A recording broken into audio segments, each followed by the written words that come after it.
Pemirsa, sebanyak 76 orang menjalani tes swab di 2 desa di Kecamatan Tejekule, Buleleng. Tes swab dilakukan untuk memastikan peta penyebaran transmisi lokal virus COVID-19 di wilayah tersebut.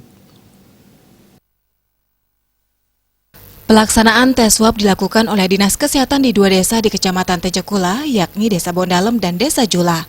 Di Desa Bondalem sebelumnya terjadi transmisi lokal yang cukup tinggi dengan angka terkonfirmasi positif sebanyak 32 orang. Sedangkan di Desa Jula terjadi transmisi lokal yang mengakibatkan 1 orang pedagang ayam di desa tersebut terkonfirmasi positif.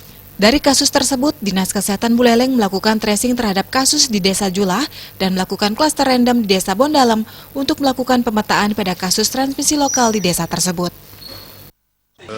Pada intinya sudah warga kami hari ini juga ada lagi swab, mudah-mudahan negatif semua. Yang kemarin itu SD5 ada swab 8 juga negatif, mudah-mudahan ini terus negatif, harapan kami begitu.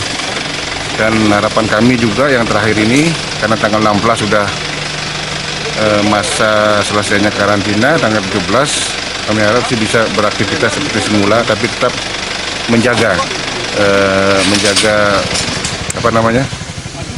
kesehatan, cuci tangan, pakai masker, jaga jarak dan sebagainya. Di Desa Bondalem, petugas Dinas Kesehatan mengambil swab terhadap 56 orang di Banjardinas Sang Buddha. Sedangkan di Desa Jula, petugas mengambil swab sebanyak 20 orang warga yang dicurigai kontak langsung dengan pasien terkonfirmasi positif. Komang Yuda, Bali TV.